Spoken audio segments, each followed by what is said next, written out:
Right, theoretically, something should be happening. And is it this one? Is it this one? Waiting for Gary, keep it simple. Waiting. And what's it doing? If it's not that one, then is there another one? No. 2000 hours, that's now.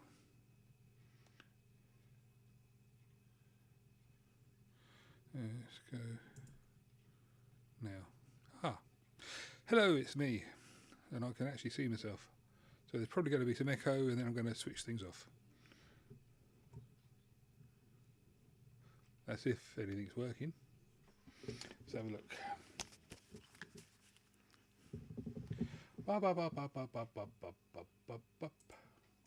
That's the bub song. It's similar to the 1-2 song. Hello, it's me.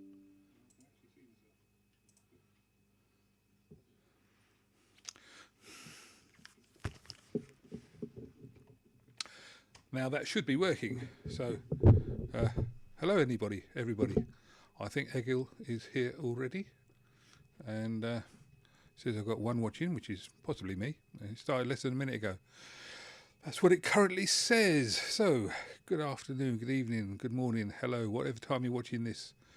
This is my live from the 29th of the 3rd, 2023, and it's not GMT anymore. So I shall have to change that. It's BST, British Summertime. But at least it worked. So that's worked. That was good. 93 seconds ago it started. Let's get rid of that thing. Bum. Right. Today, I thought I would, what it says in there, value is today's subject. And what do I mean by value? Well, I've been watching things again, and so unless anybody else has got anything else to say, I shall just go into my little monologue, diatribe, verbalization. Right. So I shall type on there. Why does that say thinking about life? That is the wrong channel. That isn't the right channel at all. That's logged into the wrong one. Okay, manage your Google account. That is not right. Very cute, simple. There. Something's gone very wrong. Dong, bum, bum, bong, dong. No, I don't want to do that. Right, if I bring up that, Gary, keep it simple. Right, go to live, go to there. And that's me. But for some reason, that's not me. Is anybody there? It says I'm on the wrong channel there. Maybe I am. Let's go switch that account on there and see if I can find myself. One day I'll get this right. But, you know, I've said it before. If it wasn't wrong, it wouldn't be me, would it? When you're the one that likes to turn around and say, hang on, are you sure that's what's going to be happening? Then, yeah, right, okay, I will explain. For anybody who is looking at my confusion thinking, what the hell's he on about? I had my channel up for doing the live, and I had a different channel up for watching it, which is really confusing because it shouldn't be able to do that, I didn't think, but, what can I say? But it did have Egil in there, so good evening, Egil. And I was watching myself through my own different channel. It really makes no real sense to me. But, like I say, one day I'll get it right, and then everybody will be amazed. They can all fall over and go, wow, you got it right at last, the idiot, It's funny, you're an idiot if you get it right, you're an idiot if you don't get it right. Righty-ho. Anything anybody would like to talk about before I do what I plan to talk about, which is, as I've said in the thing before, I'll read from a book if necessary, but I'd much rather discuss things that are of interest to people. Good evening. Good evening. Oh, we got two now. That's probably me and Egil. You say you've bought some Maxell UR 90s. Now, I had some XV 90s and they were very good. I think it would probably be true to say, if you're asking a genuine question, I'll give you a genuine answer. I think that virtually any tape that currently plays, rewinds and fast forwards and has got a proper brand on it, so that would be, you know, Sony, Maxell, not Maxwell necessarily, although they're not supposedly that bad. So anyway, Sony, Maxell, Hitachi, any of those sort of brands, Fuji, BASF. I think if you've got any of those and they're okay, then you know you're doing all right. Whether they're as good as some of the other tapes around, well, you know, at the end of the day, you can't tell. But would you rather have a mouldy, top of the line Sony or TDK, or a perfectly good, working, nice Maxell UR? You know, as I say, at the end of the day, it comes down to things. Funnily enough, I don't know if Kelvin's coming on today, but I went and had a listen to. He sent me a tape the other week, and he mentioned it last week and said, "Have you listened to the Pooglin?" And the answer last week was no, but the answer this week was yes, or is yes, because I was just listening to it just now, and it's very nice. And I tell you what, it's the first time I've played a known tape from a source other than my own on my W1200, and it sounds very nice. I'm very pleased with it because I've only I've played, you know, music cassettes and things, but I haven't actually played a tape from another person, and it was an unbranded tape, and it's one that he's sent me, and it sounded very nice. Got things on it like what is it? Do do do do do do do do do do do do do do. I can't remember it. It's the do do do do song, and various other stuff. A lot of acoustic guitar. Very nice. Anyway, right.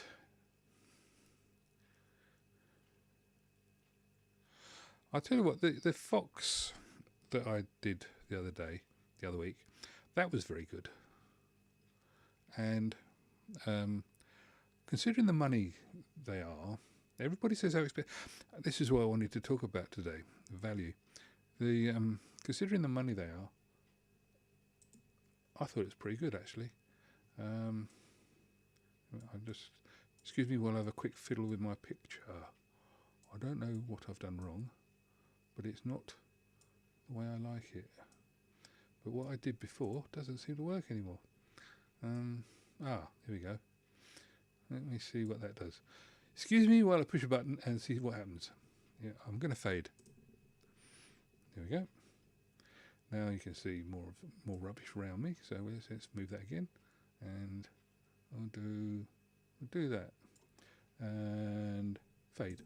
Boom. Haha. Magical. The Fox actually was it's a Type 1. It's not a chromium, it's Type 1, but it gave very good results, and it went up to 16 or 17 kilohertz on my W1200 using the test tape signals that I use. Now I know that that's good for more than that in terms of I know the machine is good, and I know the tape's good, blah blah blah, and I know the signals are good. So yeah, it was a true 16K on the Fox. Beautiful quality. The two channels were beautifully balanced. No problem with that at all. And the sound was nice. The hiss was it's apparent, but then it's a tape machine. Well, you're going to get hiss. But yeah, it's in the 70 dBs area. Minus 70 dB, minus 71. Can't remember. It's off the top of my head, so just have to go with the numbers that I can remember. But then I had the capture, which I still have to have here, which is that one. And that one, slightly different sound. It's amazing how you get different sounds out of the tapes, but very slightly different sound. Still excellent. yeah, you won't be disappointed if you get one of those, and you won't be disappointed if you get one of these. They're the same. So they're the same sort of money, and that one goes up to 20 kilohertz on the replay on a Type 1 on a machine that's supposedly. I mean, I'm huffing slightly because I've just drunk some Coke, which doesn't help. But I've been having some discussions with some people on vintage cassette decks vintage, and I just find it so frustratingly annoying, which is why I was going to discuss it today. But that the capture, slightly different sound to the Fox. If I was going to choose, I'd go for the Fox with my particular set of headphones. But I mean, we're talking about not 6 of one, half a dozen of the other. We're talking about two that are almost exactly the same, but there is a perceivable difference. But I don't actually know which one I would like to use. We have a new person, Wilder Priestley. Hello. Let's see if I can.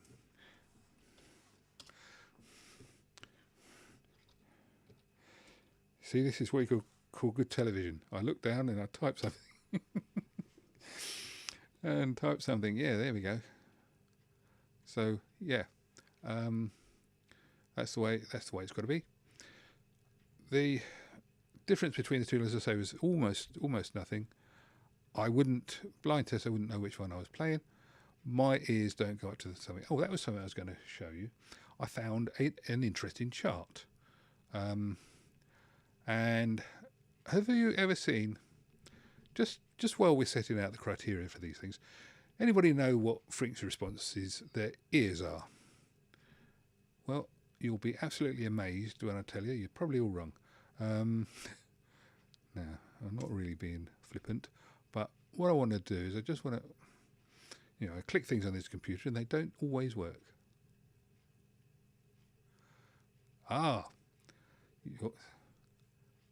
You know my partner, my wife, actually. We got a bit of paper and everything. It says, certified. Yes. Well, welcome. Thank you for turning up. She's gone off to do a rehearsal at the moment. She'll be on later on though. So that should be interesting. Yes. Anybody who's interested in some singing and stuff, my wife does Bigo, which is if you don't know, it's an Android app and iOS, I presume, and it's all to do with people entertaining people, and it's worldwide, so it's well worth a listen if you're into being entertained by people. There's some guys on there that they do puppetry. There's some guys doing some really intricate artwork, pencils and stuff.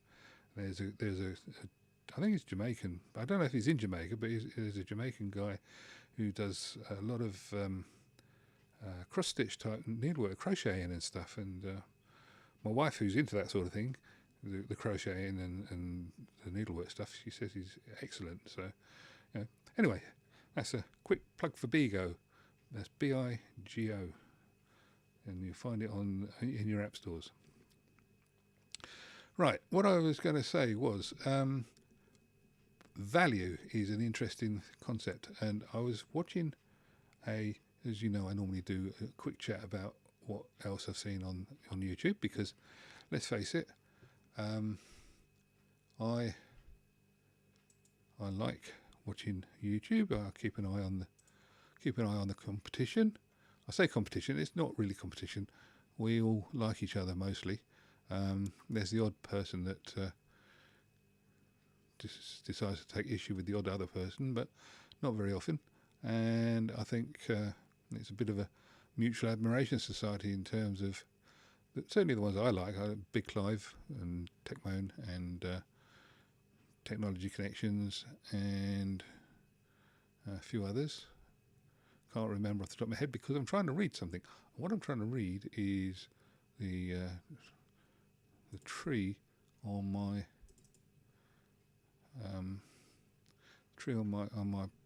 thing. And anyway, what I was trying to just find was that I found an interesting chart which was all to do with oh no, that's nothing like it. You know, I'm not going to be able to find it today. It's just one of those things. I put it somewhere safe and I've no idea where it's gone. Anyway, let's try. Let's go back to what I was saying. My ears, because I'm old, they stop at about, using speakers, they stop at about 11 kilohertz using the speakers I've got upstairs. My kid can hear, when I'm putting a sweep through the TV, my kid can hear the she can hear up to about 19 or 20 kilohertz, which is enough to make her ear. Well, she makes a noise and leaves the room quickly, saying, "Ow, that hurts." What? Can you hear that?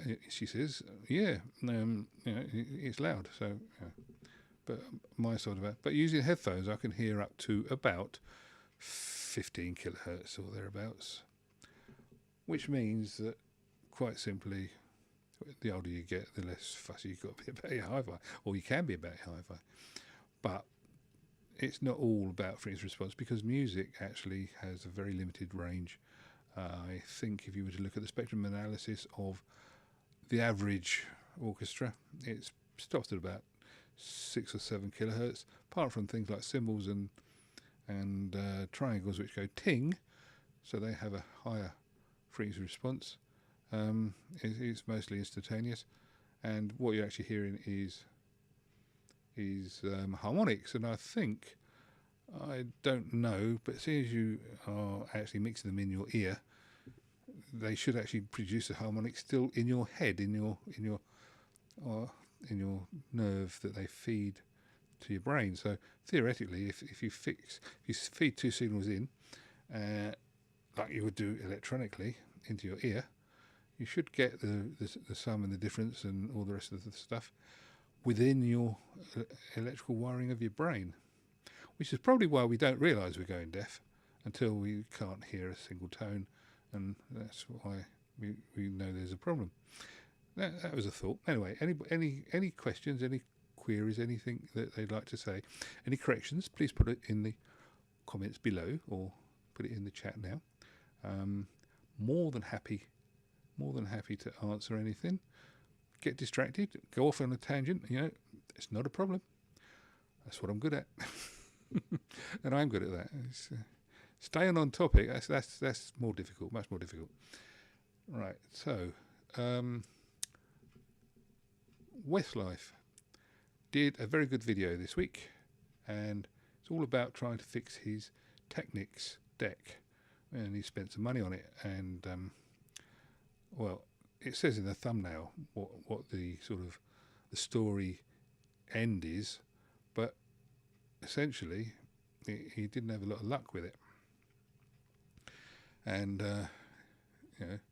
I know where he's coming from with that, because I had the same problem with my Hitachi boombox.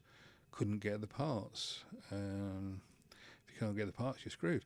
Doesn't matter how good the actual equipment would be if it was working. If it isn't working, it isn't any good. And so that's where I basically come from.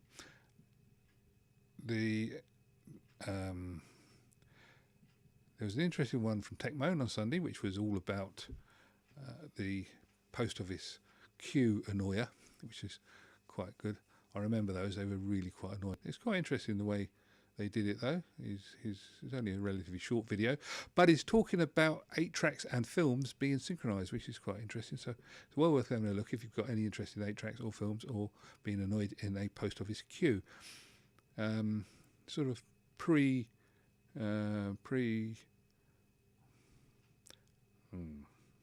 just trying to think what the words he used, but unfortunately I was doing something at the time I was watching it, and so it was one of those things where I'm sort of thinking, well, yeah, Yeah, that's right. Anyway, so it's before what they have now. PowerPoint, that was the word. Pre-PowerPoint, so it's all to do with having sound and having pictures together and rear projection, and trying to get one from America was quite interesting. Anyway, as I say, well worth having a look at his video. He's got some good stuff on his channel anyway. The other one I've watched is Recordology, who's moved.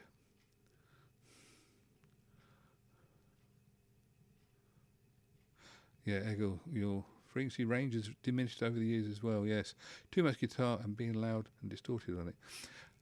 Do you find that your ears ring? Not at the time you're flashing it with being loud, but as it gets later in the day, my ears start ringing, which is a sort of a form of tinnitus. I know that, but just wondering if anybody else gets that. I don't have it much during the day, but around about 10 o'clock, it starts sounding like there's like a bit like an organ's tuning up in my head, which is not so good. But I can still hear sounds over it. I'm just not very good in a crowd anymore. Mind you, I never have been very good in a crowd with the ears. My husband can hear higher sounds than I can. Okay, Milda's saying, my husband can hear higher sounds than I can. He hates the things you put in your garden to get cats away, knowing when on earlier than I do walking. Oh, right, okay, so you can hear the squealy cat scarers. Yeah, that's good. I'm guessing you're fairly young, the pair of you, though. So it's always rude to ask a person their age, but how old? How old? Never backward at being thought. What sort of age range are we? Because I'm in the middle 60s now. In fact, isn't it a shame? We woke up this morning to find out that the Lily Savage has died, and yes, not good. I always liked him, her, they. It's just one of those things where you sort of, he's only 2 years older than I am. All right, yes, you're 28 and he's 29. Yeah, well, I remember being that sort of age, and in those days I could hear up to about 18 or 19 kilohertz, and I used to repair TVs for a living. Now, you guys are too young. Most of you are probably too young, but in the UK, a TV that's the old CRT, you know the ones with the square glass and whatever, big deep things. They used to go for 15.625 kilohertz. That's a number I have burned into my memory. 15.625 kilohertz, which is because that's the line frequency. That's the frequency you have to generate to make the line go across 625 times in a second, which is one of those things. But what used to happen, I actually had the ability to filter that out. My wife used to come into the workshop and she used to say, oh, that hurts and whatever. And I really couldn't hear it because I'd have 2 or 3, possibly 4 TVs on at the same time, so they're all squirting out the same sound. And I couldn't hear it. It wasn't that I couldn't hear it, I chose not to hear it. And when they used to, if one of them used to go wrong, which is quite common, that's because I was in a repair shop and I was trying to repair stuff. So you'd put it onto test, and if it was a line scan problem or a picture rolling or pulling or jerking or whatever, what you'd do is you'd just have it on, and as soon as it went off frequency, even by a few hertz, the picture would start to pull. It didn't matter where I was in the workshop, I could hear that it had happened, and then I could go and try and sort the thing out. Because the trouble is, what do you do with a TV set or any piece of equipment that somebody says, well, it goes wrong every 3 weeks, or it's all right until you hit it. So you go to his house and he says, it's all right until you hit it. For God's sake, don't hit it. So you take the set away with a fault on it, and if you're lucky, when you get it to where you're going to, your workshop, you plug it in and the fault's there, or it isn't. More often than not, it isn't, because the whole thing about bashing the TV sets was that they used to work when you hit them. So you'd get them to back to your workshop and they'd been bashed in the back of the van and whatever else, and you'd switch them on and they'd work. and then you go around with a screwdriver, and you go tap tap tap tap tap tap tap tap tap tap, tapping things, trying to get it to do something, and eventually you'd give up, maybe, or you'd find the fault, if you tap the right thing, but you'd give up and you'd go off and do something else and just leave it on soak. So you wouldn't sit there for 3 hours, because obviously that would be 3 hours labour you'd have to charge. So you've switched it on, you spent 5 minutes trying to tap your way around it, you've got the back off, which makes it louder anyway, and hey presto, half an hour later, 45 minutes later, or whatever, you'd hear this high-pitched scream, and you'd go and look, and the picture would be tearing slightly, and you knew at that point that's what the problem was. But it was actually the scream from the TV set, which only cats, probably you and your husband, could hear. And at the end of the day, it was only when it was off the frequency that I could hear it. But that's because, well, when you've been doing a job for 20 years, you tend to know what to listen. It's like working in Tesco's and not hearing the music, I guess. Anyway, that was that. Right, so yes, that's why I was on about sound response and things, but that's why I'm disappointed. I can still hear a line time base, but only if I'm really close. And if I get so close, the hair's sort of standing on end, because you've got 25,000 volts in the back of a TV. I don't do TVs very often. Never did like them. As I said last week, they used to hurt if you touched the wrong things. Right, so the discussion that was being had on the cassette decks thing was the same old one about the cost of these things. And I've sat and worked out some things today, because that's the sort of person. One of the things, if anybody ever bothers watching this and think, oh, maybe I'll go and watch his channel, I am open to discussion. I am open to having dissent, possibly. I will normally come out with something that's totally against the grain, but I'll normally try and prove it. And if I don't, I'll apologise, and I will concede. So there's no arrogance here. But more often than not, before I say anything, I've looked it up. It doesn't mean it's necessarily right, but I've looked it up. For instance, I was just looking up what the cost of... I bought a motorbike in 1976. It was a Yamaha XS 500B. Now, it's an XS 500B, which is a really nice machine, but it didn't last very long because they had a fault.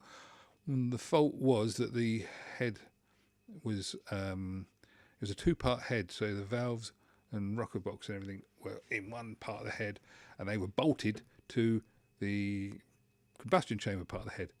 Now, the effect of that was that it used to ooze oil from the joint, because the heat was too great on the combustion chamber, and they couldn't maintain a seal.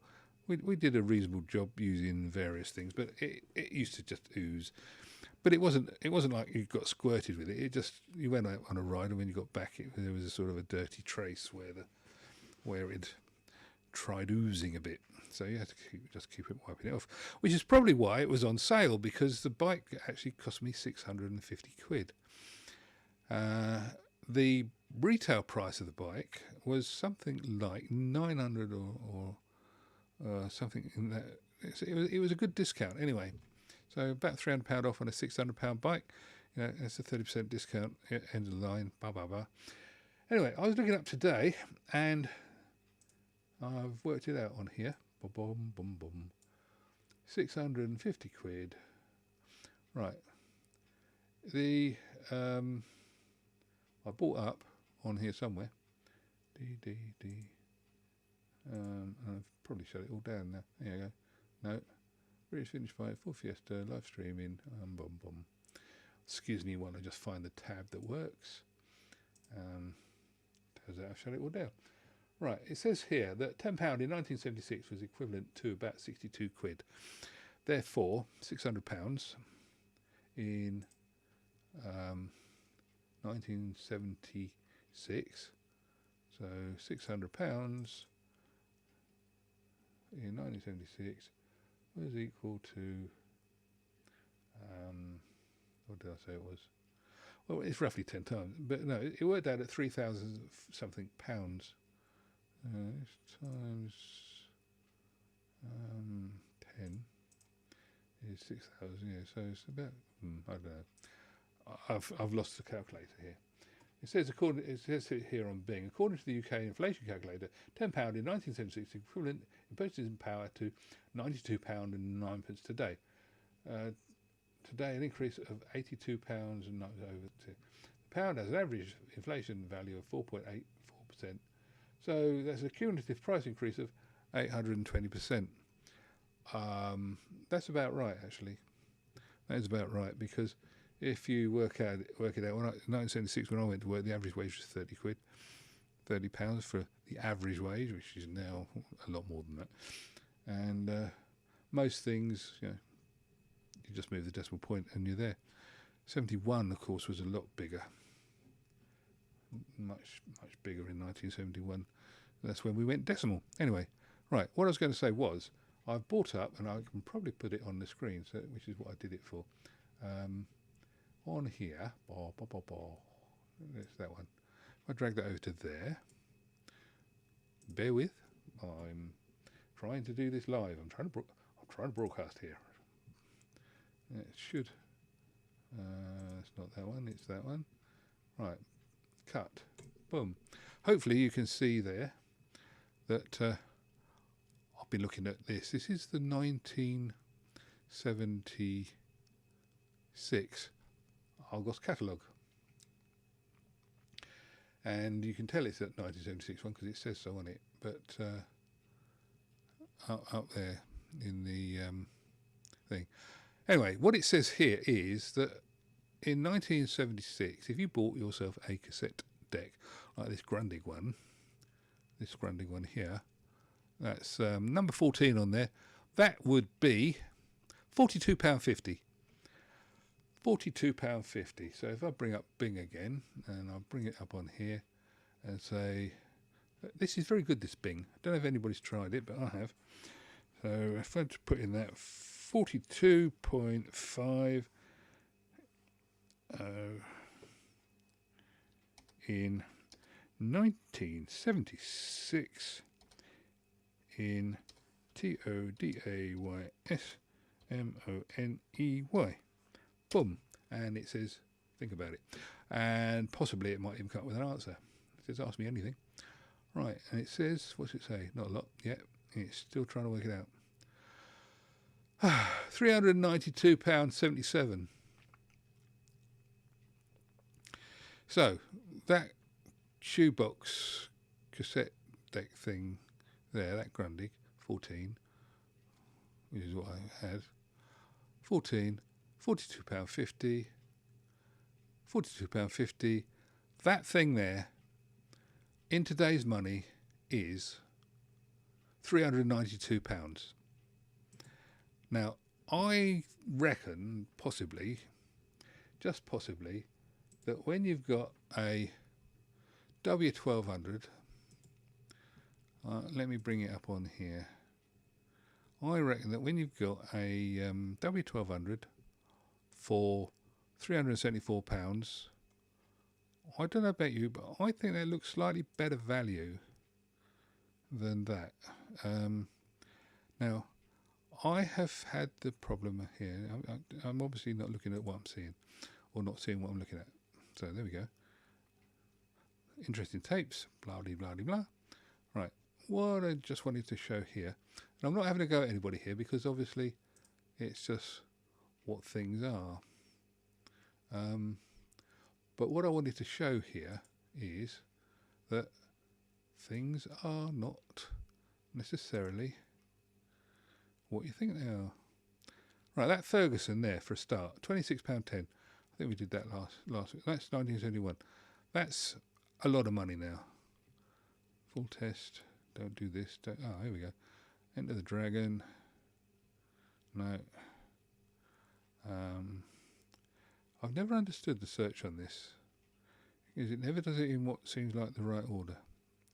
But let's have a look at this. Can I do that? No. Recent activity. Here we go. No, that's not that one. Wasn't that one at all. If anybody can tell me how to, I would be up for training on how to work search on Facebook.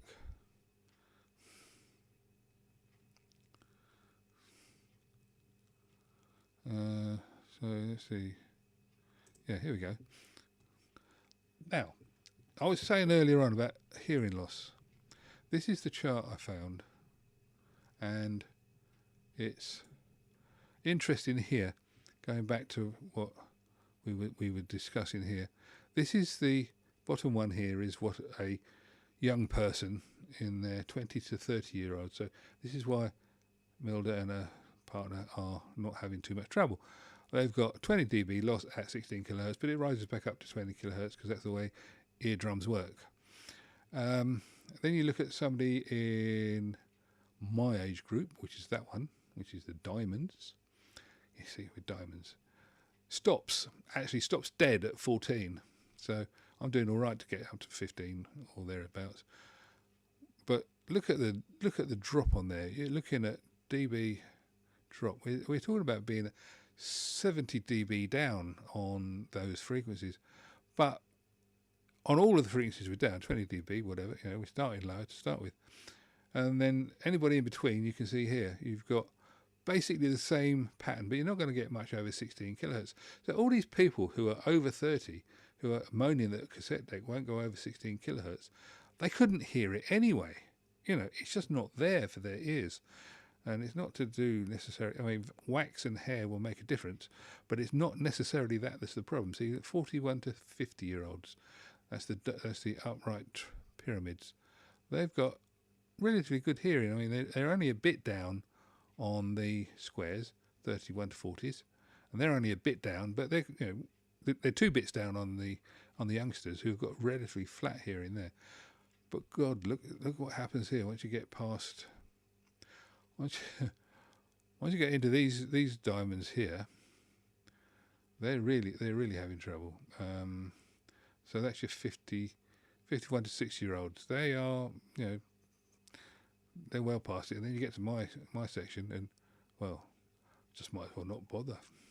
Boom, boom, boom, boom. Anyway, all of these things are, and that's from the BMA, by the way. So just thought I'd mention that.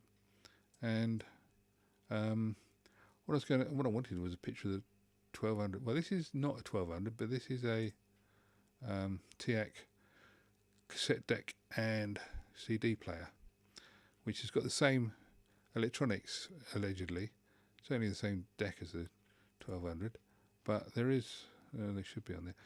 But the guy was asking, and this is my thing, just new cheap tape players coming out, any better than good old tape players.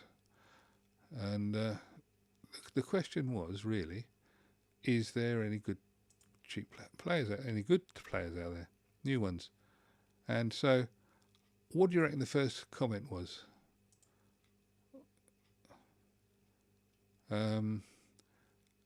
The real first comment was, thanks a lot for blurting that out, okay.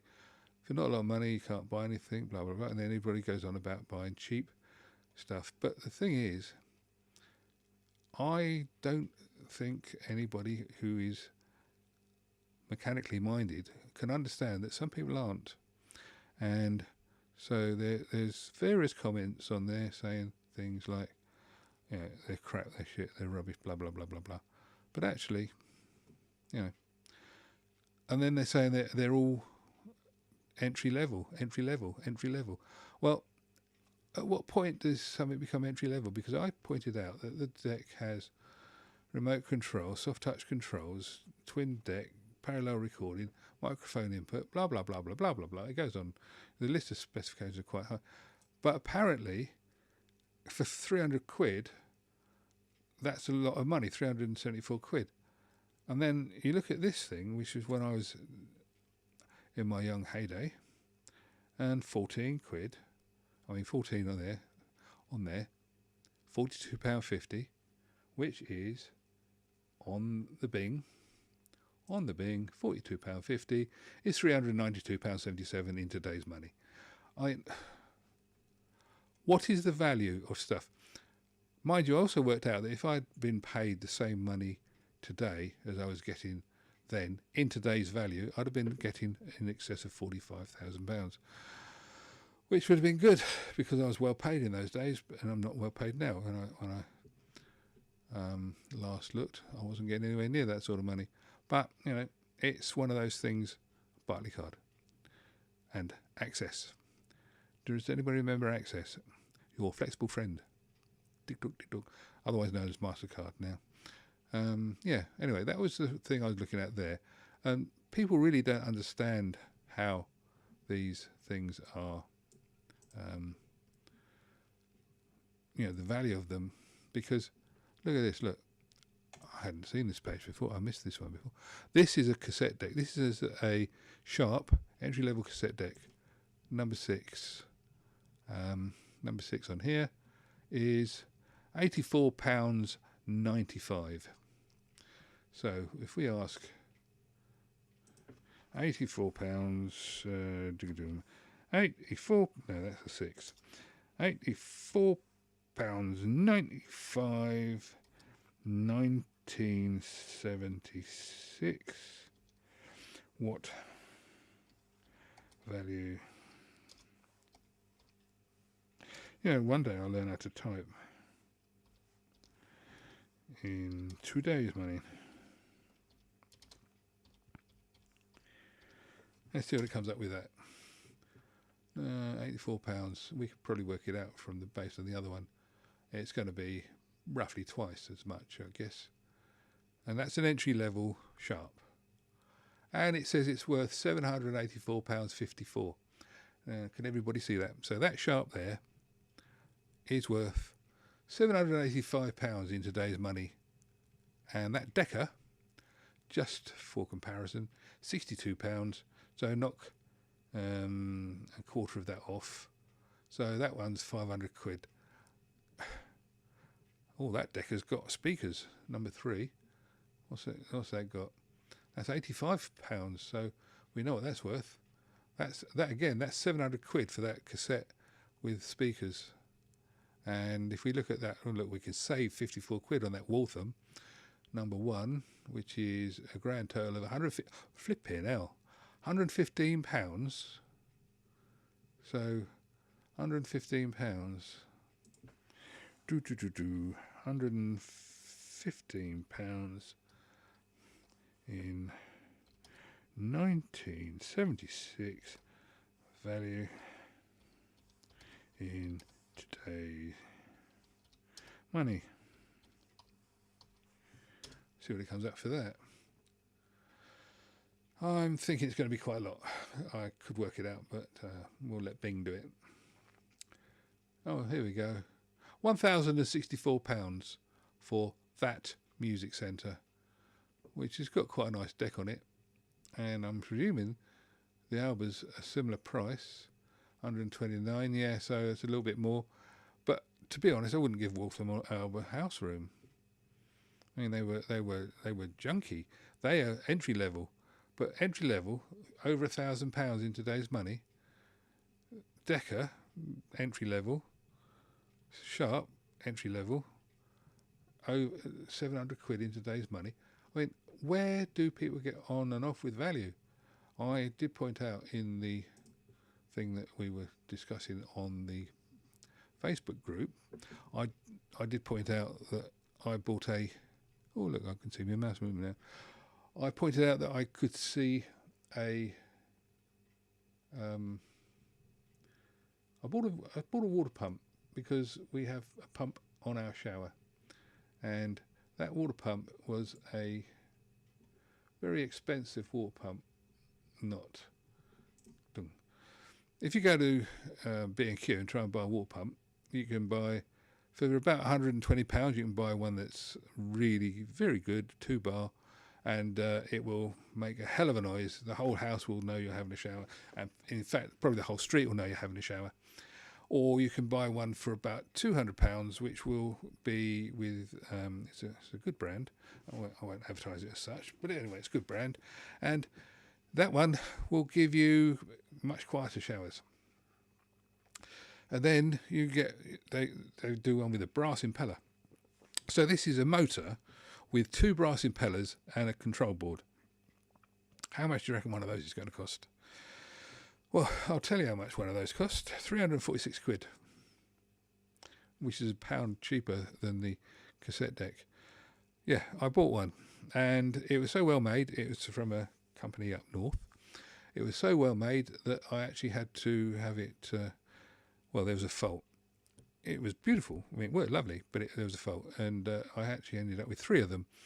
They sent me another one because the one that I had kept on stalling, and then they sent a man down who was going to come and install one and check everything was right. Actually, they sent him down to find out what was wrong with my installation rather than what was wrong with the pump. He couldn't find anything.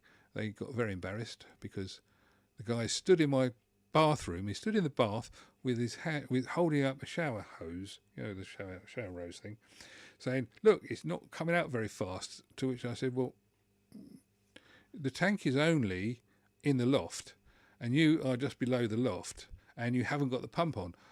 Why would you expect there to be much water coming out?" And he's saying, "Oh, yeah, you've got to have head, which is not what it sounds like. If anybody's listening and they're not understanding, head means water pressure. Sorry, I had to get a bit of fluff off my microphone. Yeah, head means water pressure. He said, you've got to have head. And that was fine. I said, but when I turn the tap on, when it's on the bath, there is head. And why are you trying to say that there's a problem? Because what I actually do is I turn it on, and then I pull the lever, and then it switches up and it goes fine. I said, but it's not that it doesn't pump properly, it's that it stops.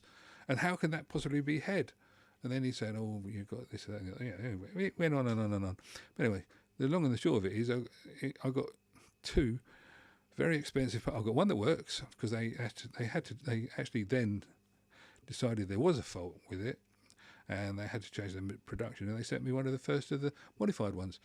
But did I mention that I tend to be the one that finds the problems, and that I tend to be the one that's a little bit, I had the misfortune of having the first pump that had this problem, which is why they bothered sending a man rather than just sending me a new pump. Anyway, that's just the way life is, I guess.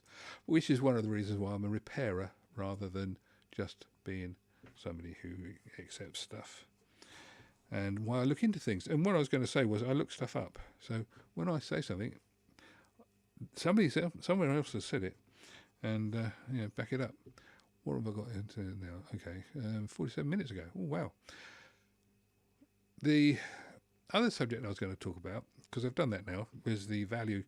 I think that £374 for a double cassette deck with reasonable specifications is not unreasonable.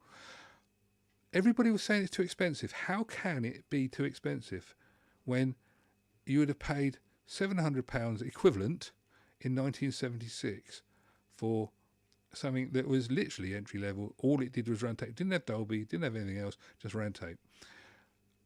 I'd have killed for a double cassette deck with soft touch controls and a remote control in 1976. And to get one for, oh, by the way, I worked it out. I worked the thing backwards as well. The value of the cassette deck in 1985 was £144. If you take it back to 1976, it's a value of about 55 quid. I could actually check that. Let's have a look. Yeah, £55 multiplied by 8 something. Multiplied by 8, equals 440. Yeah.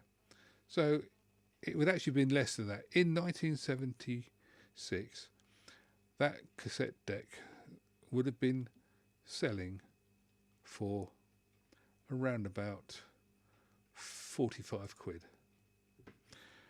And people were saying it's rubbish and all the rest of it, but it would have been in 1976 because they were, they didn't exist. As we've just seen, what they had was flat back, and put piano keys and no other functions. Anyway, I'm sorry, I've got myself stuck in a rut there, haven't I? But I just find it frustrating that they then go on to say on these news groups and things, Facebook groups, well, why doesn't anybody make anything good? Well, if every time anybody makes anything, they then say it's crap, why would you ever make anything again?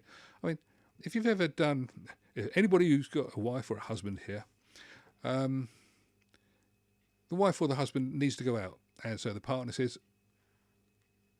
why are you looking so stressed? And she, oh, I've got to, in my case, I've got to do this. I've got to vacuum the stairs. I've got to clean the carpet, or something, something like that. Or I've got to wipe down the kitchen. So you say, well, it's okay, I'll do it. And they look at you. And they go, what do you mean you'll do it? And no, you go, and I'll do it. And you then know that when they get back, they're going to look at it, and you're going to really have to try hard to make sure you find every nook and cranny, because they know exactly how to clean this thing, because that's what they do, or dust or adjust or whatever it is they're doing that you're doing for them. They know exactly how to do it, and they can do it in a fraction of the time that you can do it, and they can do it better than you can. And so when they come back, they're going to look and find fault with it. Now, if they're nice, and if you really saved them a lot of effort, they will say, oh, that's nice, dear. And then you look around and you see them sort of just surreptitiously just catching the bits you missed. Or if they're having a bad day, maybe it was a bad thing they went off to, and they've come back in a mood. What do you call this? Look at the mess here. 2 wives. Yeah, 2 wives. And, it's just one of those things. But people will always have that problem. Now, one of the things that people have been asking a lot on various things is audio leads. I keep on seeing stuff, on various audiophile Facebook pages and audiophile YouTube channels and things, and people are talking about audiophile stuff. It's the sort of thing where you and I would go out and buy a lead for a £5, but they'd go and buy a monster cable, and it cost 150 quid for the same length and same function. I'm not going to say that a monster cable isn't better made than everybody else's. Just pat down the hair. Because they are quite well made, but I don't know that they're worth that sort of money. But you could go out and buy yourself a DVD player for 20 quid, and then you could spend 100 quid on a lead to connect it to your telly. Is that right? Is that what you want to do?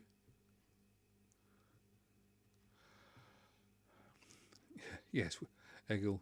I saw what you said before. I was just seeing on there, it says we're doing good in the bass range though, and I just read. I was just looking at that, and I thought he's absolutely right. Sorry, you caught me well off guard there. I wasn't ignoring you. I just didn't understand it first read. But yes, we're doing all right in the bass range. We can hear the bass like nobody else can. So when the whales are calling, we're well away. It's the robins and the Tweety birds we have trouble with. Sorry. Yeah. Right. Now, what was I saying? Oh, yeah. You may remember I used to be a radio amateur, and I used to install TV aerials, and the two are not unconnected, because if you understand how aerials work, it's a lot easier to install them, and if you understand how they work, it's a lot easier to transmit on them. And so, the two is a sort of a useful cross discipline. And one of the things that you would get away with, you'd have an SWR meter on a transmission aerial for amateur radio, and you'd use a very thin flex. It'd be the right impedance, but it uses a very thin flex. But the reason was that you had to go from the radio, sort of, maybe 6 inches, to the meter, and then you'd go out the meter into the main transmission area. Well, that 6 inches of cable was, as long as it was capable of taking the power you were putting out, was fine, because the loss on that cable would be virtually nothing, because it would be the correct impedance, correct matching and everything, but it would be a thin cable. But you wouldn't use that cable to run the antenna, which is 40 foot away, up a gantry or whatever, because you want to get as much power to the aerial as possible, and vice versa. When you're picking up the signal, some guy in Australia saying, "Hello, it's raining not here also," and or "G'day, it's raining not here also." His signal's got to go all the way around the world, hit your antenna, come down, and then run up the wire into your radio. Well, obviously, if you've got ideally, you wouldn't have the SWR meter in it, and you wouldn't necessarily have you wouldn't have the patch cable. But there's no reason why you couldn't, and it wouldn't make very much difference, because on a bit of cable that long, it wouldn't make any difference really, because you'd have proper. Bash the microphone again.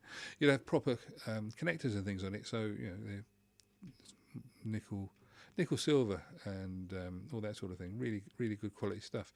Cost an arm and a leg, literally. So having had all that stuff, it's not a problem. So why do you need to buy a lead from Monster that is 100 times better than it needs to be to connect your DVD player or your audio system, which is sitting within a meter of itself, up to itself? I mean, it makes no sense. I do not understand why people do these things. But apparently, if you tell people enough times that good cables are thick cables and expensive cables, and therefore then they will believe it. Now, I do know that there were some cables that were really cheaply made, and they had silver foil around the outside as a screen, and they had sort of aluminium cores. Now, are they as good as copper cores? Possibly not. But would the aluminium screen be a problem? Probably not, because, to be honest, aluminium's a good conductor. If the cable's been made correctly, it shouldn't make a difference. If it's been made incorrectly, it would. But when you're buying a cable, I don't know if you've noticed, they have here's a cable. Happens to be I'm sure you recognise that, it's a USB cable. And in fact, it's very useful. It's a USB female extension on the computer. So you can plug straight into there rather than having to dig out the hub and everything. But what I'm showing you is there. I can't see the wires. I can't even see the wires in there. I know there are some, because it goes beep when I plug it in, but I've no idea. And the other end, I've got no idea what's going on either. It's getting really upset now because there's some pictures on there, and I've just unplugged it, plugged it in, and it's Google Drive's coming up and all sorts of things. But my point being that this feels okay, and if you say to me that cable's worth £15, I'd have to say yeah, fine. And if you tell me that exactly the same cable's worth £30, I'd have to say yeah, fine. And if you printed a little gold label on the end there, see like where it says what the actual drive's doing, if it actually said on there, on there, that bit, if it had a little gold thing on there that said super duper exclusively wonderful cable and charged me £100 for it, I would still be none the wiser, and I don't suppose I'd be able to hear any difference and all of that. Now, one of the things I've mentioned in the past, I did work for a company called Portaprompt, and they use cctv. And what they did, they fed the pictures onto the front of the camera so people could read their scripts. AutoCue is another brand name, or teleprompter is the original brand name, which became the generic term, the teleprompter. Because they wanted to, they used to use cable that was we used to use RG58, or I think that was the number, which was the thin one for just coupling between the units when they were close. But for the cameras, because if you've ever seen in a TV studio, the cameras are on what they call Vinton pedestals, or they used to be Vinton pedestals. They look a bit like a Dalek, and so you've got this sort of three wheels, because 3 wheels are stable, apparently. They might have 4, but I think they're 3. It's a few years since I've looked at one sensibly. And then you've got a big hydraulic thing in the middle, so it can raise and lower, or it might be pneumatic, whichever way. It's the quiet one anyway, because they don't want any noise. And then on top you've got a camera. Now, in the days I was doing it, the cameras were the Link 101s, and yeah, if you see a modern camera, it's about the size of an A4 box. But these Links, these were that wide, which is, you know, 2.5 foot, and they were about 3.5 foot long, and they had the big, like you used to see on the front of at the beginning of grandstand, and they had all the lenses on them. Excuse me. And those things weigh a lot, and they used to, so you couldn't have what was effectively aerial lead running across the floor, because if, first of all, it couldn't be seen, and secondly, if they did run over it with the cameras, it would slice it through like butter. So we used to use this really thick transmission cable, and it was about 10-15 times the price of the thin cable. The thin cable was quite capable of doing the job, as in it would have been quite capable of running around the studio a couple of times and feeding. In fact, they did do that for signals. But when it actually came to it on the cameras, we used to have this thick stuff, because we wanted, when the camera tried rolling over the cable, because they used to be taped to the camera cables, but the camera cables you get run over as well. So when they came to running into the cable would get pushed out of the way rather than rolled over, and it was you know, really great fun trying to wind those cables up. At the end of the day, it was a skill and an art. If you got it wrong, they didn't fit in the cases, and then you'd have to do it again, and they could be really long and really heavy cables. But the reason they were that big, thick and heavy was because they wanted to be physically robust, not because they were electrically any superior to the others. As it happens, they're because they were 10 times the price. I think the transmission loss was about, it wasn't 10 times better, but it was better. So yeah, we could go down a field and back again rather than just around the studio a couple of times. But that never happened. So it wasn't that wasn't what we had. It's a bit like having a 10-litre truck to pull a small caravan. It will do it better than a 2-litre truck, but you don't necessarily need it. One of my similes. Yeah, so that was what we used to do. And when you're looking at these cables and things, I've been looking at the Amazon cables and stuff, and I will admit to being a skinflint and tight whatnot. I've seen people say, is there any real advantage to cables and things? Well, yes, find one that works and stick with it as the brand, because if you like an Amazon Basics cable at £6 and it does the job and it's robust and everything else, why would you want to spend £12 on one or £20 on one if it does the job? With people like Amazon, I mean, maybe I shouldn't say this, I do have affiliate links, and if anybody wants Amazon stuff, then click on a link. I'll put it in the description. The thing about Amazon stuff is that if you have a problem with it where it doesn't do the job that it's advertised to do, they will take it back. And so if you buy a £6 one and it's not any good, send it back and buy yourself a £12 one. But don't necessarily buy a £12 one just because you think it's going to be good, because you don't know whether that £12 one is a £12 one or a £6 one with £12 on the label. That's my point. And when I see people paying money for audiophile fuses and all the rest of the stuff, the copper that's got the special deoxygenated copper and gold platings and all this sort of thing, yeah, if you're going to do transmission stuff, if you're going to do stuff that has got to be right first time, every time, and you're going to be plugging it in and unplugging it and stuff, you need to have a good cable. And ideally you want to have, I would have said you want the nickel silver contact rather than gold, because gold is good at putting it together and leaving it because it doesn't oxidize, but it's not very robust. So if it's a very thin plating of gold, and you believe me, you're not going to get a thick plating of gold on anything. Not, what is it, $500 an ounce or something silly like that? It's a lot of money. Whatever it is, it's a lot of money. If you've got that sort of cable, you're not going to be plugging it in and out. You're going to wear the thing off. So you want actually something that's a bit more robust, like a silver, which will actually take the bashing and the plugging in and out.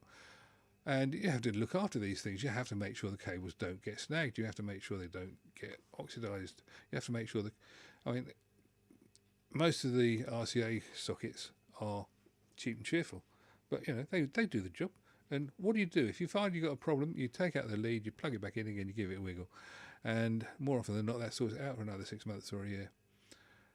What more do you want? Why would you want to spend more money than that on it? So the same people who are saying, oh, that cassette deck's crap, or that CD player's crap because it's modern and it's, you know, it's expensive. It's 300. I saw somebody the other day. There was a listing. They bought themselves a cassette deck, and it was actually before I saw the Westlife video, which I do recommend. And he had bought this cassette deck, and he said he'd bought. He'd got it off eBay. It was on the Cassette Decks Vintage, but he'd bought it off eBay, and it was supposedly tested. He said it worked for 3 minutes. I think he said it was either 3 minutes or 3 hours. Anyway, when he got it, it arrived. He plugged it in. It worked for a very short amount of time, but within a day or two, it had gone wrong. So he had to order up some parts. He ordered up some more parts, and he put them in, and then he found another couple of things were wrong with it, and then that he sorted out, and he then found, I think he said the heads went in the end. The heads were defective. Was there anywhere he could get any heads? Well, the answer was no, because they don't make them anymore, and his only option was to buy another version of the deck. But he had paid good money for it. He had paid something like $200. I think it was American. So he paid something like $200, and then he spent $140 odd on the belt kit and stuff. And he was really quite upset, which I don't blame him, because he had spent what's it, $200, $350, nearly $400 on getting this cassette deck working, and it now did not work. And his only other option now was to buy another cassette deck for whatever money to try and rob it for spares. One of the things that these people who all spout about robbing decks for spares is, if you've got a cassette deck, well, I won't particularly name a particular brand or anything, but yeah, the Fixham and Leggett Cassette Deck Company make a cassette deck, and it works very well. And the Fixham and Leggett Cassette Deck Company goes out of business because, you know, that's what all of them have done, or they stopped making it. So you've now got a deck that you paid a fair amount of money for, and it's working. It's great, and now it's 30 years old. There are no parts available, and you've worn out something. So where would you get a replacement part? Well, if you're lucky, you look in the local paper, and you look on Facebook, and you find that there's somebody who's selling their Fixham and Leggett cassette deck because, you know, they've decided they don't want it anymore, and it's a fully working model. Because it's fully working, they're going to ask a lot of money for it. So your deck would be worth $200 if it was fully working. So that's what they're asking, $200. But your deck's worth nothing because it doesn't work. So how much do you spend on fixing it? So you order up that deck, and it arrives. And so you've now spent $200 on a deck worth $200. Well, do you repair the one you've got, which is the one you like, or do you play with the one you've got that you just bought, which might have a scratch on it or something? So, you know, I mean, I would put the new one. If I was stupid enough to do this, I'd put the new one that I've bought in and use that, and keep the other one because I know the history of the other one. But hey presto, 3 or 4 months after you get it, exactly the same thing goes wrong, because that's what always goes wrong on those particular cassette decks. So now you've got another deck that's worth nothing, and you want to repair it because you bought a spares deck. So what are you going to do? Well, you can't repair either of them because you haven't got the bit that's gone wrong. So you order another one, and you pay another $200, and, you know, with all of this is within a year. So you've now spent $600 on a cassette deck that was only worth $200, but you haven't actually fixed anything yet. And luckily, this one works okay, and it works for another 6 months, and then something else goes wrong. So, oh, you can fix that one, and then you take it apart and find the whole thing falls apart because it's all got old. That's the situation you're in. Or you could buy yourself a brand new deck that's working with a guarantee, statutory guarantee, minimum of a year, 374 quid. I know what I'd rather do and not have all the hassle, but, you know, that's what these people with the vintage decks all think is worth it. I don't understand it. I do not understand it. I don't understand why they don't know that people... I used to go around houses and people used to say, it can't be anything serious because It just went wrong. Or they'd say it can't be anything serious because it's been going wrong for ages.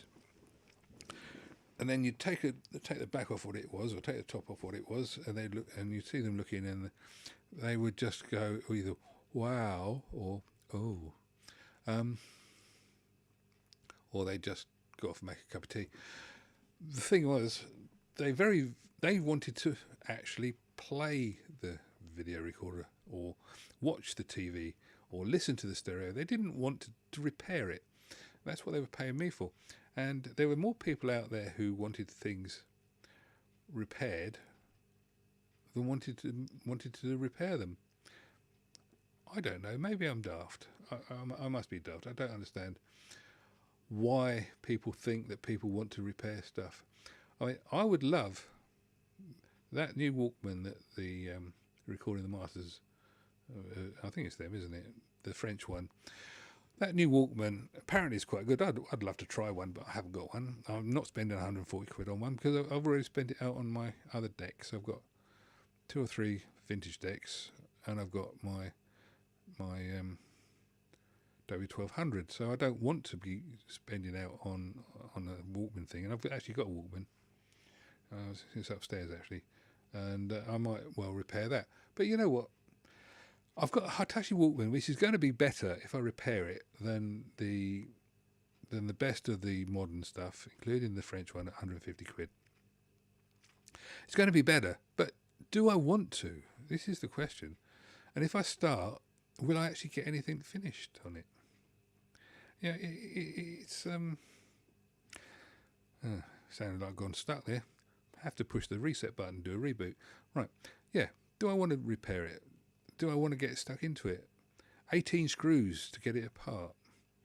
And that's just to get the covers off. 18. And I don't know what I'm going to find when I get in there. How much is that worth? It's a non-working Walkman. Anybody want to make me an offers? It's an auto-reverse Hitachi Walkman. And from 1985-ish. So it was a good one.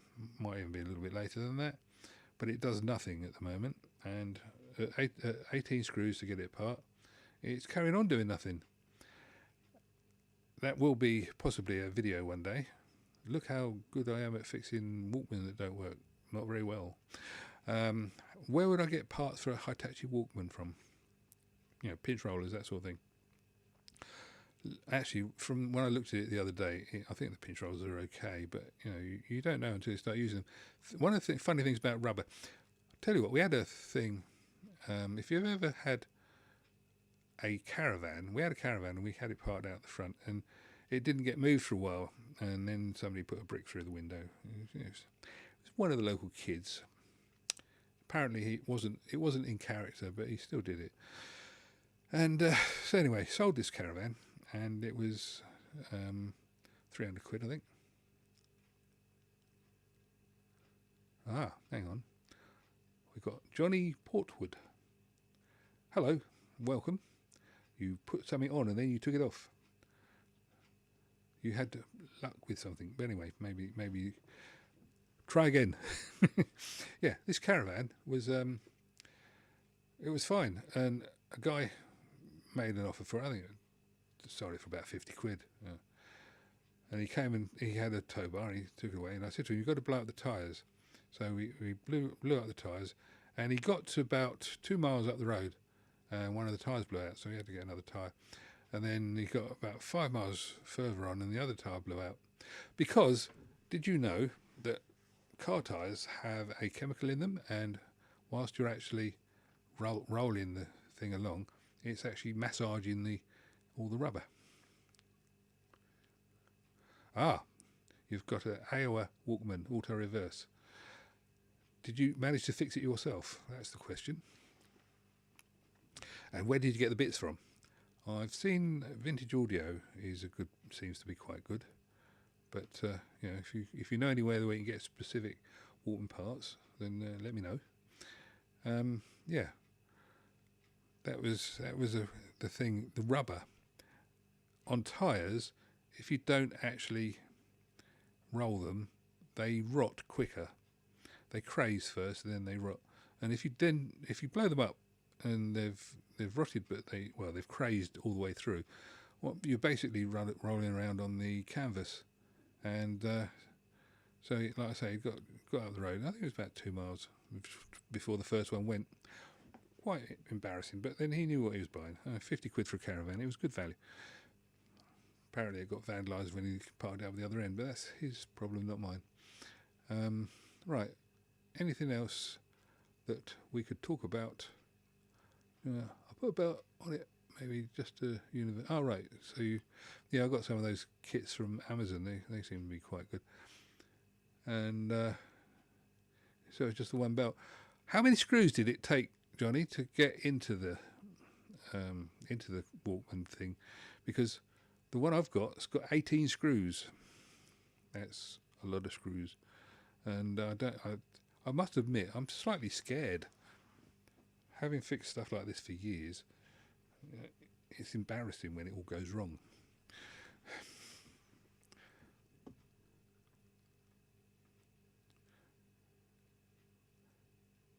Right. Yes, mine's a silver Hitachi. What else was I going to say about? I think that's about it, really. It's nice that Johnny Portwood has joined, and Egil, I assume he's still there. Milda Priestley, thank you. And 10 or so, right? Okay, so it's a bit of a journey getting into that one as well. Actually, I will do a thing on there. Did you say you just used a universal belt? So I know the Sonys are really quite fussy about the belts they use, but a universal belt just worked for you, did it? And it's giving. So what sort of age would that be? That was the other question. I know mine's from 1985-ish, because I bought it for my wife's birthday, I think. Well, I can't remember which wife. It's either 85 or 95. But I think got a Donny with a radio. Now you're going to have to explain that. I do not know what a Donny is. Maybe I'm just being thick.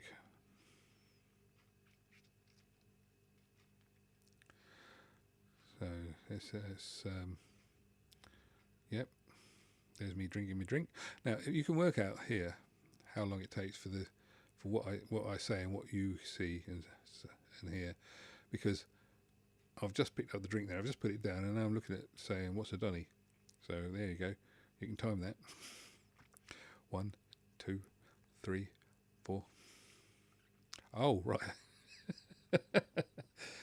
Yeah, that S&D, they have that really annoying habit of swapping over, don't they? Most of my posts I have to go through with Grammarly, and it's not fair. Yeah, so you got a Sony with a radio, right? Okay, that's they were good, those. I do like a Sony radio. Actually, I like Sony equipment overall. 99% of the time, and it still works. Wow. And your belts are still okay, because obviously that makes a difference. So it sounds like it's a good one. I saw one of those My First Sonys the other day, and the guy was most upset because he'd bought it, and when he took the covers off, the guy reckoned it sort of worked, and when he took the covers off, everything was destroyed. The batteries had leaked into it, and the belts had gone, but more importantly, the board had gone as well, because the acid from the batteries had gone onto the actual PCB. It's a shame, really. Ah, yes, the unobtainium lid. That's the problem. What do we do about getting these parts? I mean, it does seem such a shame.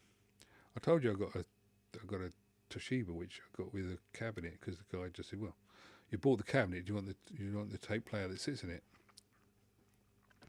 But yeah, I'll keep on getting stuff through from AliExpress, but I never know with AliExpress. the information they send through, whether it's actually. I saw Techmo bought some stuff from AliExpress and it worked. But I've also been watching S'mores, and he does stuff, and he gets stuff from AliExpress and it doesn't work. So, you know, it's buyer beware. And it's the old thing I was saying before about you can't tell what you're looking at because none of us really know. None of us are particle engineers, scientists that can actually take this thing apart. And if you bought one, do you want to cut it up and find out what it's made of? That's the other thing. It's just a bit of a shame, really. Anyway, right. I shall wind it up there then, chaps. We've been on for an hour and just coming up an hour and a half. And unless anybody's got anything to say now, I shall do my little rambling at the end bit and say I really do appreciate you guys coming. It's nice to see a newbie, Johnny Portwood. Thank you for coming. I'm on every week at about this time, so if you want to put the word out or come back or whatever, that'd be great. If anybody's got anything they'd like me to look up, try and find out about, try and have a proper discussion on, send me a message during the week. It's not a problem, or put it on the comments on here, and I'll make sure that I do some research and get back to you on it and mention it in next week's broadcast. I'm more than happy to get into correspondence with people about any problems they've got with any technology, even if it's only to say I don't know. And there's not a lot I don't know about, but I do know what my limits are. And so if you ask me a question I don't know the answer to, I will say I don't know the answer. I will not bullshit you. Did I say that nasty bull word there? I did, didn't I? Naughty. Dang it. Anyway, for the people that are watching the replay, I'm sure you'll find this of immense interest. And for the people who are here, I know you did because you stuck in. So thank you very much for that. I do appreciate it. Hopefully I can get these better. Hopefully we can get some more subscribers. Please, I know I say this every week, but I've got to. If you know anybody who might just be interested, if you know anybody who's not interested, even if you know people who just want to take the pee out of me, that's fine. Get them to sign up, get them to come along. It's free. They can join in. They can post comments. As long as it's not nasty, then that's fine. I'm quite happy to take criticism. I'm quite happy to take praise. And I'm quite happy to try and help people with problems. So I will say good night, and good night, Egil. Good night, Johnny. Good night, Milda. And anybody else who's watching the replay, thank you very much for coming along. As I say, more than happy to communicate via either the comments or via email. There's an email address on the About the channel, and you can use that, and that'd be great. Anyway, thank you very much for coming, and I will see you all again next week. Cheers. Bye-bye now.